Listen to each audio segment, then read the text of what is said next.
Hello and welcome to the Radio Scilly video news. Sign up to our YouTube channel at youtube.com/Radio Scilly for updates on what's happening around the islands and video reports featuring the people and places you know.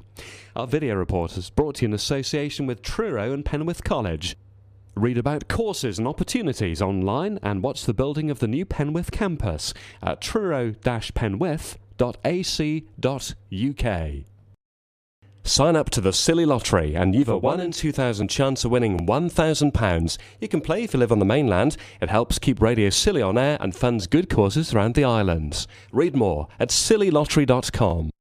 The Scilly Lottery, thecillylottery.com.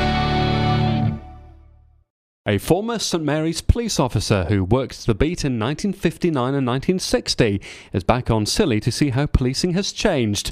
John Harry has come back for his golden wedding anniversary with his wife, Margaret. Golden wedding. A special one? Which was the 21st of May. And who married you? Yeah. Well, we were trying to think of that today. It was a Catholic priest from Penzance, but I'm sorry, I can't remember his name.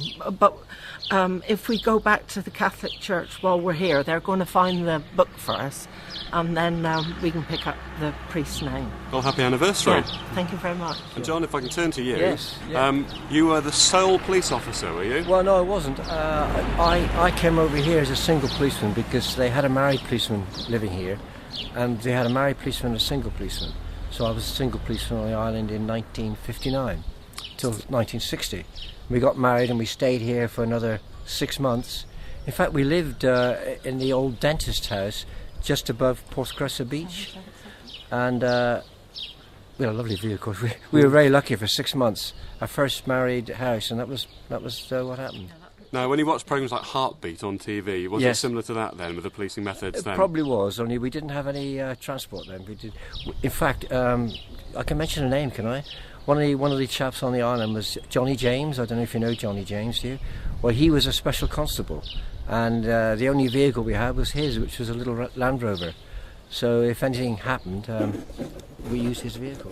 And I guess things are very different then with licensing laws. I suppose there were lots of lock-ins well, then, were yes. In fact, I don't even think then they had car tax discs or anything like that. And one eventful thing, I suppose, on the islands was we had the first drunken charge. Yeah, did you use a breathalyser for that then? No, the breathalyzers didn't come in until the 70s, I don't think. So how did you find somebody to be drunk then? Well, somebody rang in and said, I think, because he was known, I won't mention his name, of course, he was known, he wasn't a local person, but they rang in and said, I think he's going to be driving again, having drinking. But he wasn't local, so it doesn't matter. So how did you nab him? You just pulled him over? Yes, just pulled him over. Stopped him. In fact, I think I had a push bike then. When it came out. It was just about here, on this road. So just round Porthmelon? Yeah. And you just smelt his breath, did you? Smelt his breath and just took him to station. Because it's difficult to remember exactly what we did after that, but that was what happened anyway. So what year was that then? That was in 1959. The first drink driver in Scilly? Yes, it was, yeah. And your role in... Probably the only one, I should think. Never happened since. Never happened since. No, nobody's had a drop to drink since. No. Yeah. And your role with the boats. What did you do with the boatman? Well, it was before the association. They each boatman had their own boats, and we had to go down on the quay every morning and count the passengers on the boat to make sure that they didn't overload. It was quite an event, and it was very nice too in the summer to go down and count.